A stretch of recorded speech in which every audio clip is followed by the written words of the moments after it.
এই শালার পুরো পুড়ে গেছে গা। থু, ছি। এই মুহূর্তে রাত বাজে 1টা, আর খাবার মতো তেমন কিছু নাই, শুধু ভাত আছে। তো ব্যাচেলর থাকি, কি খাবো চিন্তা করতেছি। একটা ডিম আছে আমার কাছে, ডিম আছে আর হলুদ মরিচ আছে আর কিছু আটা আছে। কিন্তু আমি সেইগুলো দিয়ে কিছু একটা বানাই, খাওয়া যাক আপাতত, কারণ ক্ষুধাও লাগছে। আর আমার ভাই কপালটাই খারাপ, বুঝছেন, বাটি সবগুলো আধো, মানে একটা বাটিও ধোয়া না। কি করে বাটি ধুইতে হইব, আর না তো কাম হইতো না। কারণ খাইতে হলেও বাটি লাগবো, ছোট বাটি, আর যদি বানাচ্ছি তাহলেও বাটি লাগবে, কিন্তু বাটিগুলো সব আধো। যাক, অবশেষে বাটি ধোয়া আমার পুরোপুরি শেষ। এখন রান্না করার পালা, মানে সব কিছু গুছাইতে হবে। 2টা পেঁয়াজ আর কিছু কাঁচামরিচ নিয়ে নিয়েছি, এখন এগুলো ভালো করে ধুইতে হবে আগে, না ধুলে এগুলো জীবাণু থেকে যাবে, কারণ এগুলো বাইরে ছিল এমনিতেই। আর মরিচগুলা, কাঁচামরিচগুলো সব প্যাকেট করা ছিল বাইরে। ধোয়া অবশেষে শেষ, এখন এগুলা কাটার পালা। আমি কাটবো এটা আমার ছোট্ট একটা স্পেশাল ছুরি দিয়ে। আস্তে তো কাটবো। এই ছুরিটা যথেষ্ট ভালো, বুঝছেন, মানে দেখতে ছোট হইলো, প্রচন্ড পরিমাণে ধার এই ছুরিটায়, মানে যা কাটি একদম কুচকুচ কুচকুচ করে কাটা যায়, কোনো থামাথামি নেই, মানে একদম ফ্রেশ ভাবে কাটে। আর যারা কিনা ওই পেঁয়াজ কাটার সময় কান্না করে দাও, বুঝছো, আমি কিন্তু তাদের মধ্যে একজন নাই ভাই। কারণ আমি পেঁয়াজ কাটি আর যাই কাটি, আমি কখনো কান্না করি না। পেঁয়াজ কাটার সময় আমার চোখ দিয়ে বিন্দু মাত্র পানি আসে না, আমার গগলস পড়তে হয় না। আগে যখন এইগুলা করতাম তখন করতাম কি, হেলমেট পরে লইতাম, বাসায় যে হেলমেট আছে, হেলমেট আর সানগ্লাস পরে নিতাম, বা মাথায় পেঁচাইয়া, মানে তোমার কি বলে ওই যে পলি পেঁচাইয়া এই পরে কাজ করতাম, নাইলে একদম কান্নাকাটি কইরা চোখ মুখ একদম ভিজাইয়া লাইতাম এক সময়। আটা দিয়ে দিলাম, আটা দেওয়ার পরে এখন একটা ডিম ভাঙা দিয়ে দিলাম এটার ভিতরে। এরপর কিছুটা লবণ দিয়ে দিব, লবণ দিয়ে দিলাম 1 চিমটি, আর 1 চামচ মরিচ দিয়ে দিলাম।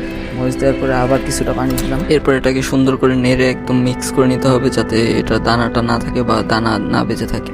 এরপরের কাজ হচ্ছে ভাই সবচেয়ে ডেঞ্জারাস কাজ ভাই, এই চুলা চালানো, বুঝছেন, এই যে অ্যানালগ যুগের যে চুলা, ডিজিটাল চুলা ওনারে ভাই, এমন গ্যাস লাইট দিয়ে ডিরেক্টলি গ্যাসের ভিতরে আঙুল দিয়ে এরপরে জ্বালাইতে হয়, চামড়া টামড়া পুরা যায়। যে এরপর কড়াইটা দিয়ে দিলাম এটার উপরে। কড়াই দেওয়ার পর এখন তেল দেওয়ার পালা, একটু তেল দিয়ে দিব এটার ভিতরে। এরপর তেলটা গরম হওয়া পর্যন্ত অপেক্ষা করতে হবে।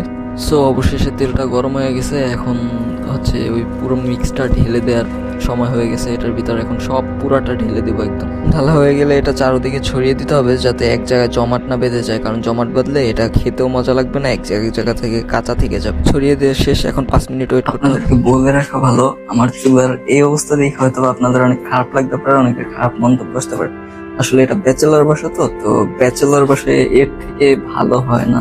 যেহেতু আমরা রান্না করি না, এখানে কাজের লোক আছে, উনি দিনের বেলা রান্না করে, শুধু রাত্রের খাবারটা যদি আমাদের প্রয়োজন হয়, অতি প্রয়োজন, তাহলে আমরা রান্না করি, এছাড়া এখানে রান্না করা হয় না।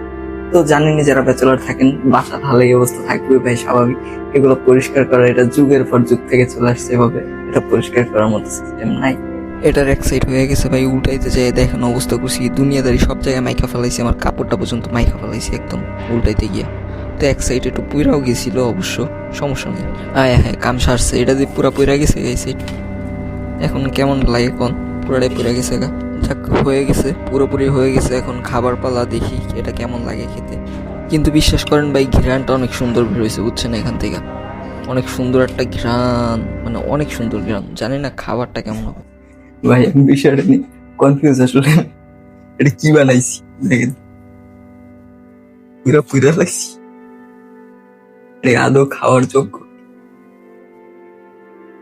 বিসমিল্লাহির রহমানির রহিম।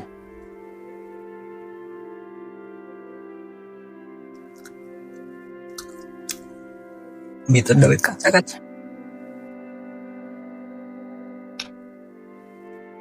কিন্তু হ্যাঁ, ছোটদের মজা আছে, যে পুরা গেছে মজা আছে। আপনারা না খাইতে পারতো, আমি যথেষ্ট পরিমাণে খাইতে পারবো, আমার জন্য পারফেক্ট। আমি বানাইছি তো, বুঝতে হইব। কিছু করার নেই ভাই, রাস্তায় একটু খাবার দিব না, এই দেখে আমার